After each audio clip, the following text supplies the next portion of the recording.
Olá, seja bem-vindo ao canal Áudio da Lei. Vamos começar agora com a Constituição da República Federativa do Brasil de 1988. Estamos falando da nossa Constituição Federal, com vários artigos aí, todos eles muito importantes. É a legislação que mais aparece em prova, é o direito constitucional. Começando pelo preâmbulo, antes de mais nada, quero agradecer a você por estar aqui conosco, estudando aí para o seu concurso, prova da OAB. Deixe seu like aí, se inscreve no canal. Lembrando que aqui abaixo, na descrição desse vídeo, você encontra o resumo aí do artigo 1º ao 4 da Constituição Federal. Vamos lá então? Preâmbulo. Nós, representantes do povo brasileiro, reunidos em Assembleia Nacional Constituinte, para instituir um Estado democrático destinado a assegurar o exercício dos direitos sociais e individuais, a liberdade, a segurança, o bem-estar, o desenvolvimento, a igualdade e a justiça como valores supremos de uma sociedade fraterna, pluralista e sem preconceitos, fundada na harmonia social e comprometida na ordem interna e internacional. Com a solução pacífica das controvérsias, promulgamos, sob a proteção de Deus, a seguinte Constituição da República Federativa do Brasil. Título 1. Dos Princípios Fundamentais. Artigo 1º. A República Federativa do Brasil, formada pela união indissolúvel dos estados e municípios e do Distrito Federal, constitui-se em Estado democrático de direito e tem como fundamentos. Então aqui nós temos primeiramente os fundamentos da nossa Constituição do artigo 4. Uma das características centrais da federação é a impossibilidade do direito de secessão, ou seja, em uma federação não é possível um estado se separar do país. Então, por exemplo, não tem como São Paulo sair do Brasil, ou uma cidade, Minas Gerais, sair do Brasil. Diferente lá no Reino Unido, tivemos agora recente, houve o famoso Brexit, que foi a saída da União Europeia. Então, na Confederação, é possível separar, a União é dissolúvel. Já aqui no Brasil, a nossa União, a nossa República, a República Federativa do Brasil, ela é com uma união indissolúvel, beleza? Então, por isso, nós temos aqui essa união indissolúvel entre estados, municípios e o Distrito Federal. Caso aconteça, de um dos entes federados, estado, município ou DF, querer se separar do Brasil, a Constituição é acionada e aí nós temos uma intervenção feita pela nossa federação. Então vamos aqui aos fundamentos, Aqui nós temos um famoso mnemônico, o famoso Socidivaplu. Mnemônicos são importantes para ajudar você a decorar ali na hora do branco da prova. Vamos a eles. Inciso 1, a soberania. 2, a cidadania. 3, a dignidade da pessoa humana. 4, os valores sociais do trabalho e da livre iniciativa. E 5, o pluralismo político. Então nós temos esse famoso mnemônico, depois você anota aí no seu cantinho de estudos para ajudar a decorar o conteúdo. Isso é muito importante, muito comum de se cobrar em prova. Continuando, parágrafo único. Todo poder emana do povo, que o exerce por meio de representantes eleitos ou diretamente nos termos desta Constituição. Então aqui existem duas formas do povo exercer o poder. Nós, povo, mandamos no Brasil, porém, temos duas maneiras, a maneira direta e a indireta. A maneira direta é quando nós diretamente exercemos o nosso poder. Vamos dar um exemplo de uma ação popular, ou um plebiscito, um referendo. Já na maneira indireta é o voto normal aí que nós temos para presidente, governador. Então, nós escolhemos alguém para que administre, para que possa, de fato, exercer o poder. Então, essa é a maneira indireta. Artigo 2º. São poderes da União, independentes e harmônicos entre si, o legislativo, o executivo e o judiciário. Então, aqui nós temos os famosos 3 poderes, os poderes da União, também importantíssimos para a nossa prova. Lembrando que os 3 poderes nós temos apenas na União e nos estados. O município ele não tem 3 poderes, ele tem apenas o legislativo e o executivo. Então, dentro da União, nós temos o Poder Executivo, representado pelo Presidente da República, o Legislativo, representado pelo Congresso Nacional, e os tribunais no Poder Judiciário Federal. No Estado, nós temos o Poder Executivo representado pelo governador do Estado, o Legislativo pelas Assembleias Legislativas e o Judiciário também por vários tribunais do Poder Judiciário Estadual. Já no município, nós temos apenas o Executivo representado pelo prefeito da cidade e o Legislativo representado pela Câmara de Vereadores. Existem, outros, como por exemplo o Ministério Público, Defensoria Pública, Tribunais de Conta, porém eles são separados, eles não têm essa mesma, eles têm uma autonomia administrativa, funcional, orçamentária e financeira, porém não tem essa subordinação com nenhum dos poderes. O Tribunal de Contas, ele tem um papel de auxiliar o Poder Legislativo no âmbito do controle externo, porém nenhum deles está em relação de subordinação com qualquer um dos poderes. Além disso, o Distrito Federal ele também não possui um poder judiciário, é previsto na lei orgânica do DF. Então lá também no DF nós temos apenas o Executivo e o Legislativo. Artigo 3º. Constitui objetivos fundamentais da República Federativa do Brasil. Inciso 1. Construir uma sociedade livre, justa e solidária. 2. Garantir o desenvolvimento nacional. 3. Erradicar a pobreza e marginalização e reduzir as desigualdades sociais e regionais. 4. Promover o bem de todos sem preconceitos de origem, raça, sexo, cor, idade e quaisquer outras formas de discriminação. Artigo 4. A República Federativa do Brasil rege-se nas suas relações internacionais pelos seguintes princípios. Inciso 1. Independência nacional. 2. Prevalência dos direitos humanos. 3. Autodeterminação dos povos. 4. Não intervenção. 5. Igualdade entre os Estados. 6. Defesa da paz. 7. Solução pacífica dos conflitos. 8. Repúdio ao terrorismo e ao racismo. 9. Cooperação entre os povos para o progresso da humanidade. E 10. Concessão de asilo político. Parágrafo único. A República Federativa do Brasil buscará a integração econômica, política, social e cultural dos povos da América Latina, visando a formação de uma comunidade latino-americana de nações. Título 2. Dos direitos e garantias fundamentais. Capítulo 1. Dos direitos e deveres individuais e coletivos. Artigo 5º. Todos são iguais perante a lei, sem distinção de qualquer natureza, garantindo-se aos brasileiros e aos estrangeiros residentes no país a inviolabilidade do direito à vida, à liberdade, à igualdade, à segurança e à propriedade, nos termos seguintes. Então aqui, primeiro ponto a se observar é com relação também aos estrangeiros. Então esses direitos não estão garantidos apenas aos brasileiros, mas também aos estrangeiros residentes no país. Diferente, por exemplo, dos direitos políticos, que aí os estrangeiros não têm determinados direitos políticos.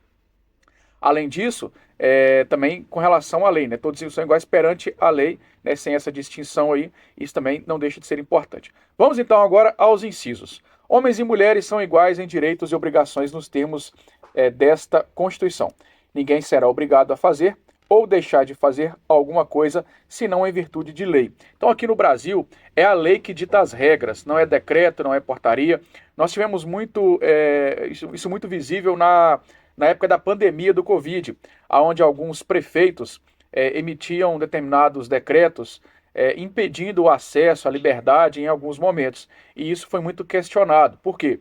Porque você só pode deixar de fazer alguma coisa, você só será obrigado a fazer ou deixar de fazer se for através de uma lei.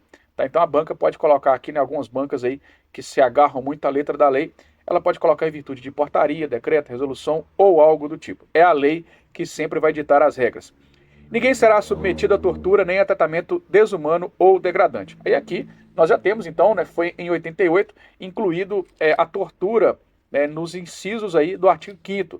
E aí nós temos, caso o seu concurso esteja cobrando a lei de tortura, temos também aqui o áudio da lei de tortura. Inciso 4. É livre a manifestação do pensamento, sendo vedado o anonimato. Também é algo importante, vimos em muitas manifestações onde o sujeito tampa o rosto, ele coloca uma máscara, um pano ali no rosto, você pode se manifestar, porém é proibido aí, né, é vedado o anonimato, beleza?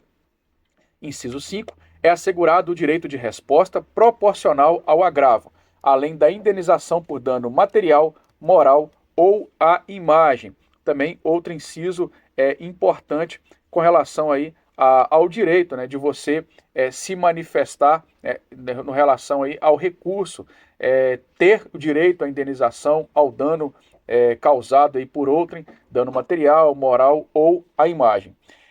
Inciso 6. É inviolável a liberdade de consciência e de crença, sendo assegurado o livre exercício dos cultos religiosos e garantida, na forma da lei, a proteção aos locais de culto e às suas liturgias. Inclusive, foi inserido na última atualização da lei de racismo a ofensa a determinadas religiões que já tinham um entendimento nesse sentido, e aí agora foi inserido na lei de racismo. É você ofender aí uma crença, uma determinada religião. Então aqui no Brasil, né, a crença, a religião, ela é livre, você pode manifestar a sua religião através de cultos, independente aonde for, né, sempre, claro, respeitando a lei, mas sempre tem essa garantia. Inciso 7. É assegurada, nos termos da lei, a prestação de assistência religiosa nas entidades civis e militares de internação coletiva. 8. Ninguém será privado de direitos por motivo de crença religiosa ou de convicção filosófica ou política, salvo se as invocar para eximir-se de obrigação legal a todos imposta e recusar-se a cumprir prestação alternativa fixada em lei. Então você não pode ser privado de direitos por motivo de crença religiosa. Porém, também você não pode invocar esse direito para deixar de cumprir uma obrigação. Então, por exemplo, digamos que você tenha que cumprir uma determinada obrigação e você fala, poxa, eu não vou cumprir porque eu sou cristão, porque eu sou budista, né, e a minha lei não permite cumprir essa obrigação legal. Você não pode invocar esse direito para deixar de cumprir a obrigação, né, recusar a cumprir alguma prestação alternativa fixada em lei. 9. É livre a expressão da atividade intelectual, artística, científica e de comunicação, independentemente de censura ou licença. 10. São invioláveis a intimidade, a vida privada, a honra e a imagem das pessoas, assegurado o direito à indenização pelo dano material ou moral decorrente de sua violação. E aqui né, um inciso importante que é o 11. A casa é asilo inviolável do indivíduo, ninguém nela podendo penetrar sem consentimento do morador, salvo em caso de flagrante delito ou desastre, ou para prestar socorro, ou durante o dia, por determinação judicial. Então aqui é um dos incisos mais cobrados em prova. Vamos repetir? A casa é asilo inviolável do indivíduo, ninguém nela podendo penetrar sem o consentimento, né? Importante, então tem que ter aqui o consentimento do morador. Aí nós temos a exceção. Então, quando é que você pode adentrar a casa de alguém sem o consentimento do morador? Flagrante delito, desastre ou para prestar socorro. Então, esse é em qualquer momento. Pode ser de dia, pode ser de noite. Flagrante delito, desastre ou prestar socorro. Já na determinação judicial, é apenas durante o dia. Beleza? Somente durante o dia. É inviolável o sigilo da correspondência e das comunicações telegráficas, de dados e das comunicações telefônicas, salvo, no último caso, por ordem judicial, nas hipóteses e na forma que a lei estabelecer para fins de investigação criminal ou instrução processual penal. Então, aqui também nós temos outro detalhe importante com relação à inviolabilidade da correspondência. Então, a correspondência, em tese, ela jamais pode ser violada, exceto a correspondência do preso. E aí, se você estiver fazendo um concurso para a lei de execução, né, onde tem a lei de execução penal, né, a lei de execução penal ela permite a violação da correspondência da pessoa que está privada de liberdade. Temos também aqui a inviolabilidade das comunicações telegráficas, de dados e comunicações telefônicas. E aí, no caso, as comunicações telefônicas, que no caso o inciso fala o último caso, por ordem judicial, aí sim eu posso violar. Então aí essa pode ser violada, apenas essa que no caso que é as comunicações telefônicas, que nós conhecemos muito como interceptação telefônica ou grampo telefônico para fins de investigação criminal ou instrução processual penal. Inclusive, se o seu concurso está caindo aí a lei de interceptação, que no caso está até aqui a lei 9.296, que também teve algumas alterações recentes, é importante também você estudar essa legislação. É livre o exercício de qualquer trabalho, ofício ou profissão, atendidas as qualificações profissionais que a lei estabelecer. Inciso 14. É assegurado a todos o acesso à informação e resguardado o sigilo da fonte, quando necessário ao exercício profissional. Então, a regra no Brasil é que a informação ela é pública. Sempre, né, nós temos aí a transparência das informações, a publicidade é um princípio, inclusive, constitucional expresso na nossa Constituição. Então, a regra é que tudo deve ser divulgado, exceto quando nós tivermos aí um sigilo. E aí nós temos a lei de acesso à informação para regulamentar este inciso. Inciso 15. É livre a locomoção no território nacional em tempo de paz, podendo qualquer pessoa, nos termos da lei, nele entrar, permanecer ou dele sair com seus bens. Aqui nós temos, inclusive, algo parecido na Declaração Universal de Direitos Humanos. Lá nós temos um artigo bem parecido com esse do inciso 5º. Então, as pessoas elas podem se locomover normalmente no território nacional em tempo de paz, né, e ela também pode entrar, permanecer ou sair com seus bens do país. Inciso 16. Todos podem reunir-se pacificamente, sem armas, em locais abertos ao público, independentemente de autorização, desde que não frustrem outra reunião anteriormente convocada para o mesmo local, sendo apenas exigido prévio aviso à autoridade competente. Está aqui mais um inciso importante, muito recorrente também em prova. Então vamos a detalhes aqui. Primeiramente, você pode se reunir normalmente, desde que seja uma reunião pacífica. Outro detalhe importante, não poderá haver armas, você não pode se reunir aí armado. Essas reuniões deverão ser em locais abertos ao público e não precisa de autorização. Você precisa apenas de avisar. Então é exigido aqui o aviso prévio, tá? Independente se a autoridade permitir ou não, você pode reunir. Ela não precisa de autorizar. Bacana? Fique ligado então com relação a este inciso também. 17. É plena a liberdade de associação para fins lícitos, vedada a de caráter paramilitar. Se você está fazendo concurso para carreiras militares, este inciso também se torna muito importante. Então você pode se associar, porém não pode para fins de caráter paramilitar. Inciso 18. A criação de associações e, na forma da lei, a de cooperativas, independem de autorização, sendo vedada a interferência estatal em seu funcionamento. Então, tanto para criar associação quanto cooperativas, né, independe de autorização para ambas. 19. As associações só poderão ser compulsoriamente dissolvidas ou ter suas atividades suspensas por decisão judicial, exigindo-se, no primeiro caso, o trânsito em julgado. Então, as associações é necessário aqui, no caso, o trânsito em julgado para ter as suas atividades dissolvidas, beleza? E no caso, para suspensas, apenas decisão judicial. Então, no primeiro caso, é necessário o trânsito em julgado. Cuidado para a banca não colocar em todos os casos. 20. Ninguém poderá ser compelido a associar-se ou permanecer associado. 21. As entidades associativas, quando expressamente autorizadas, têm legitimidade para representar seus filiados judicial ou extrajudicialmente. 22. É garantido o direito de propriedade. 23. A propriedade atenderá à sua função social. 24. A lei estabelecerá o procedimento para desapropriação por necessidade ou utilidade pública ou por interesse social, mediante justa e prévia indenização em dinheiro, ressalvados os casos previstos nesta Constituição. 25. No caso de iminente perigo público, a autoridade competente poderá usar de propriedade particular, assegurado ao proprietário indenização ulterior se houver dano. Então aqui também dois incisos importantes com relação ao direito de propriedade.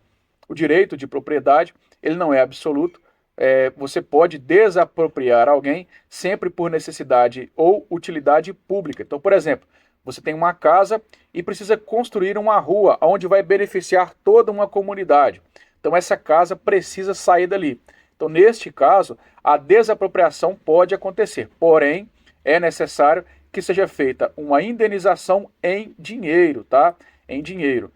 Então, outro detalhe também importante é com relação ao uso da propriedade do particular quando acontecer aqui, por exemplo, o iminente perigo público. Então, a autoridade ela pode usar da propriedade do particular, também é necessária aqui uma indenização caso haja dano. 26. A pequena propriedade rural, assim definida em lei, desde que trabalhada pela família, não será objeto de penhora para pagamento de débitos decorrentes de sua atividade produtiva, dispondo a lei sobre os meios de financiar o seu desenvolvimento. 27. Aos autores pertence o direito exclusivo de utilização, publicação ou reprodução de suas obras, transmissível aos herdeiros pelo tempo que a lei fixar. 18. São assegurados nos termos da lei: a linha A, a proteção às participações individuais em obras coletivas e a reprodução da imagem e voz humanas, inclusive nas atividades desportivas. A linha B, o direito de fiscalização do aproveitamento econômico das obras que a criarem ou de que participarem aos criadores, aos intérpretes e às respectivas representações sindicais e associativas. 29. A lei assegurará aos autores de inventos industriais privilégio temporário para sua utilização, bem como proteção às criações industriais, à propriedade das marcas, aos nomes de empresas e aos outros signos distintivos, tendo em vista o interesse social e o desenvolvimento tecnológico e econômico do país. 30. É garantido o direito de herança. 31. A sucessão de bens de estrangeiros situados no país será regulada pela lei brasileira em benefício do cônjuge ou dos filhos brasileiros, sempre que não lhe seja mais favorável a lei pessoal do decujus. 32. O Estado promoverá na forma da lei a defesa do consumidor. 33. Todos têm direito a receber dos órgãos públicos informações de seu interesse particular ou de interesse coletivo ou geral, que serão prestadas no prazo da lei, sob pena de responsabilidade, ressalvadas aquelas cuja seja imprescindível a segurança da sociedade e do Estado. Estamos falando aqui também, mais uma vez, da Lei de Acesso à Informação, onde todos têm o direito de pedir, da petição para informar sobre atos do governo. Então, por exemplo, determinado governo está construindo uma ponte. Você quer saber quanto que o governo está gastando, a obra que está sendo feita, qual é a empresa, tudo isso você tem direito a informações, sempre ressalvada aquela com sigilo. Então, a regra é a publicidade, a transparência da coisa. Inciso 24. São a todos assegurados, independentemente do pagamento de taxas. A linha A, o direito de petição aos poderes públicos em defesa de direitos ou contra a ilegalidade ou abuso de poder. A linha B, a obtenção de certidões e repartições públicas para defesa de direitos e esclarecimento de situações de interesse pessoal. 35. A lei não excluirá da apreciação do Poder Judiciário lesão ou ameaça a direito. 36. A lei não prejudicará o direito adquirido, o ato jurídico perfeito e a coisa julgada. 37. Não haverá juízo ou tribunal de exceção. 38. É reconhecida a instituição do júri com a organização que lhe der a lei assegurados. A linha a plenitude de defesa, B, o sigilo dos votos, C, a soberania dos vereditos e D, a competência para o julgamento dos crimes dolosos contra a vida. Inciso 39. Não há crime sem lei anterior que o defina, nem pena sem prévia cominação legal. Inclusive, é o primeiro artigo do direito penal. Para que haja crime, deve haver uma lei anterior definindo aquela atitude como crime, bem como, para que haja uma pena, deve haver uma lei tratando aquele detalhe como uma punição. Inciso 40. A lei penal não retroagirá, salvo para beneficiar o réu. Mais um detalhe do direito penal. A lei sempre vai retroagir apenas para beneficiar o réu. Então, se você tem ali o cometimento de um crime e passou algum tempo, a lei deixou aquele crime com a pena mais grave, o réu não vai responder por uma pena mais grave, porque ele cometeu o ato antes da lei. Porém, se aquela lei ela traz um crime com uma pena, por exemplo, de 20 anos, passou algum tempo, agora a lei mudou a pena máxima para 10 anos, neste caso o réu será beneficiado. Inciso 41. A lei punirá qualquer discriminação atentatória dos direitos e liberdades fundamentais. 42. A prática do racismo constitui crime inafiançável e imprescritível, sujeito à pena de reclusão nos termos da lei. 43. A lei considerará crimes inafiançáveis e insuscetíveis de graça ou anistia a prática da tortura, o tráfico ilícito de entorpecentes e drogas afins, o terrorismo e os definidos como crimes hediondos, por eles respondendo os mandantes, os executores e os que podendo evitá-los se omitirem. Então, mais uma vez, dois incisos importantes, tanto o 42 quanto o 43, onde ele traz o racismo como inafiançável e imprescritível, bem como ele torna também o famoso 3T. Nós temos aqui a tortura, o tráfico de entorpecentes, que no caso drogas, e o terrorismo, como inafiançáveis e insuscetíveis de graça ou anistia. 44. Constitui crime inafiançável e imprescritível a ação de grupos armados, civis ou militares, contra a ordem constitucional e o Estado democrático. Então aqui, esses três incisos, o 42, 43 e o 44, muito importantes. Temos inclusive o mnemônico, o ração para imprescritíveis, que é no caso de racismo e ação de grupos armados. E nós temos aqui o 3TH, que são insuscetíveis de graça ou anistia, que é os 3T's, que são tortura, tráfico de drogas e terrorismo, e o H de hediondos. Lembre-se então desse mnemônico, ajuda bastante na prova. Inciso 45. Nenhuma pena passará da pessoa do condenado, podendo a obrigação de reparar o dano e a decretação do perdimento de bens ser, nos termos da lei, estendidas aos sucessores e contra eles executados até o limite do valor do patrimônio transferido. Então a pessoa está devendo 50 mil, ela veio a falecer. Os herdeiros deverão pagar essa dívida? Depende. Se ela tiver deixado 50 mil de herança, então neste caso poderá pegar o valor da herança para pagar a dívida. Agora, se não tiver deixado nada, aí não afeta aos herdeiros. Então apenas o limite do valor do patrimônio transferido. Inciso 46. A lei regulará a individualização da pena e adotará, entre outras, as seguintes. A linha A, privação ou restrição da liberdade. B, perda de bens. C, a multa. D, prestação social alternativa. E a linha E, suspensão ou interdição de direitos. Inciso 47. Não haverá penas. A linha A, de morte, salvo em caso de guerra declarada, nos termos do artigo 84. B, caráter perpétuo. C, trabalhos forçados. D, banimento. E a linha E, cruéis. Então, jamais poderemos ter essas modalidades de pena. A única exceção aqui é no caso da morte para casos de guerra declarada. Então, a pena de caráter perpétuo, trabalhos forçados, banimento ou cruéis, jamais poderá acontecer. Não confunda os trabalhos obrigatórios da Lei de Execução Penal, a LEP, a Lei de Execução Penal, Lei 7.210, ela prevê que o preso condenado ele é obrigado a trabalhar. Não confunda o obrigatório da Lei de Execução Penal com trabalhos forçados aqui da Constituição. Quando você fala em trabalho obrigatório, significa dizer que você determina que faça e se não fizer, ele será punido. No caso lá, o preso da LEP, ele ganha uma falta grave. Os trabalhos forçados é algo de fato forçado mesmo. Você faz uma analogia interessante com relação ao voto no Brasil. O voto no Brasil é obrigatório e não forçado. Você é obrigado a votar, mas ninguém vai na sua casa e te carrega, te força a votar. Então você é obrigado, mas você pode optar por não votar. Você será penalizado com uma multa, por exemplo. Então não confunda o forçado com o obrigatório. Inciso 48. A pena será cumprida em estabelecimentos distintos, de acordo com a natureza do delito, a idade e o sexo do apenado. 49. É assegurado aos presos o respeito à integridade física e moral. 50. As presidiárias serão asseguradas condições para que possam permanecer com seus filhos durante o período de amamentação. 51. Nenhum brasileiro será extraditado, salvo o naturalizado, em caso de crime comum praticado antes da naturalização ou de comprovado envolvimento em tráfico ilícito de entorpecentes e drogas afins nos termos da lei.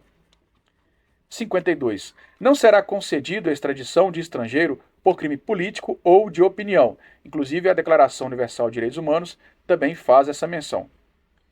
53. Ninguém será processado nem sentenciado, senão pela autoridade competente. 54. Ninguém será privado da liberdade ou de seus bens sem um devido processo legal. 55. Aos litigantes em processo judicial ou administrativo e aos acusados em geral são assegurados o contraditório e a ampla defesa, com os meios e recursos a ele inerentes. 56.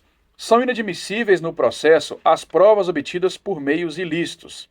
Inclusive, aqui nós temos uma teoria muito comum no direito, que é a teoria do fruto envenenado, né, da árvore do fruto envenenado, que está prevista nos shorts aqui do nosso canal. Depois dá uma olhadinha aí nessa teoria. 57. Ninguém será considerado culpado até o trânsito em julgado de sentença penal condenatória. Então aqui é o princípio da presunção de inocência. 58. O civilmente identificado não será submetido à identificação criminal, salvo nas hipóteses previstas em lei. 59. Será admitida a ação privada nos crimes de ação pública, se esta não for intentada no prazo legal. 60. A lei só poderá restringir a publicidade dos atos processuais quando a defesa da intimidade ou o interesse social o exigirem. 61. Ninguém será preso, senão em flagrante delito ou por ordem escrita e fundamentada de autoridade judiciária competente, salvo nos casos de transgressão militar ou crime propriamente militar definidos em lei. 62. A prisão de qualquer pessoa e o local onde se encontre serão comunicados imediatamente ao juiz competente e à família do preso ou à pessoa por ele indicada. Então aqui a Constituição não tem prazo, não coloca prazo. Algumas bancas costumam colocar em até 24 horas, em até um dia. Então são comunicadas o mais rápido, o mais breve possível, né? Então aqui ela apenas deixa imediatamente.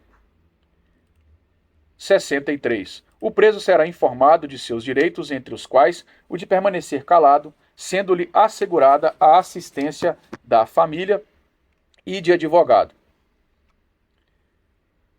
64. O preso tem direito à identificação dos responsáveis por sua prisão ou por seu interrogatório policial. 65. A prisão ilegal será imediatamente relaxada pela autoridade judiciária. 66. Ninguém será levado à prisão ou nela mantido quando a lei admitir a liberdade provisória com ou sem fiança. 67. Não haverá prisão civil por dívida, salvo a do responsável pelo inadimplemento voluntário e inexcusável de obrigação alimentícia e a do depositário infiel. Então aqui nós temos duas possibilidades de prisão por dívida. A primeira, que é através de uma obrigação alimentícia, ou seja, a famosa pensão alimentícia, e a outra do depositário infiel. Porém, a Convenção Americana sobre Direitos Humanos, o famoso Pacto São José da Costa Rica, proíbe a prisão do depositário infiel, permitindo apenas a prisão por dívidas pelo devedor de obrigação alimentícia. Então, neste caso, o nosso inciso 67, ele se encontra, neste sentido, com os efeitos paralisados pelo STF, por conta da Convenção Americana sobre Direitos Humanos, no qual o Brasil assinou, o Brasil é dignatário desta convenção. Eu vou deixar aqui também uma fundamentação sobre este inciso nos shorts do canal, depois você dá uma olhada lá. Inciso 68. Conceder-se habeas corpus sempre que alguém sofrer ou se achar ameaçado de sofrer violência ou coação em sua liberdade de locomoção por ilegalidade ou abuso de poder. 69. Conceder-se mandado de segurança para proteger direito líquido e certo, não amparado por habeas corpus ou habeas data, quando o responsável pela ilegalidade ou abuso de poder for autoridade pública ou agente de pessoa jurídica no exercício de atribuições do poder público. Inciso 70. O mandado de segurança coletivo pode ser impetrado por: a linha A, partido político com representação no Congresso Nacional; B. Organização sindical, entidade de classe ou associação legalmente constituída em funcionamento há pelo menos um ano, em defesa dos interesses de seus membros ou associados. 71. Conceder-se-á mandado de injunção sempre que a falta de norma regulamentadora torne inviável o exercício dos direitos e liberdades constitucionais e das prerrogativas inerentes à nacionalidade, à soberania e à cidadania. Conceder-se habeas data, a linha A, para assegurar o conhecimento de informações relativas à pessoa do impetrante, constantes de registros ou bancos de dados de entidades governamentais ou de caráter público. A linha B, para retificação de dados, quando não se prefira fazê-lo por processo sigiloso, judicial ou administrativo. Então aqui nós temos os famosos remédios constitucionais, muito importantes, bastante recorrentes em prova, onde nós temos aqui, vamos fazer a relação para ficar mais fácil a compreensão de cada ponto. Primeiramente, habeas corpus. Você vai se relacionar à palavra liberdade de locomoção, sempre para você aí relacionar. Mandado de segurança, direito líquido e certo. Então lembre-se sempre do direito líquido e certo. Mandado de injunção, lembre-se da falta de norma regulamentadora. Habeas data, você vai lembrar sempre de dados, beleza? Lembrando também com relação ao mandado de segurança coletivo. Quem pode implementar mandado de segurança coletivo? Partido político com representação no Congresso Nacional, organização sindical, entidade de classe ou associação legalmente constituída e em funcionamento há pelo menos um ano. Lembre-se sempre desses dados com relação aí aos remédios constitucionais. Continuando agora no nosso inciso 73. Qualquer cidadão é parte legítima para a procuração popular que vise a anular ato lesivo ao patrimônio público ou de entidade de que o Estado participe, à moralidade administrativa, ao meio ambiente e ao patrimônio histórico e cultural, ficando o autor, salvo comprovada má-fé, isento de custas judiciais e do ônus da sucumbência. Então, o povo, ele tem o poder. Tem dois tipos de poder, o poder direto e indireto. O indireto é quando você escolhe representantes pelo meio do voto. E existem várias formas do poder direto. Uma delas, por exemplo, é a nossa ação popular, onde qualquer cidadão pode, em caso aí que esteja sendo lesado o patrimônio público, ou aí a moralidade administrativa, ele pode ingressar então com a ação popular. Lembrando que essa ação popular ela não tem ônus para, não tem custas judiciais para o impetrante. Inciso 74.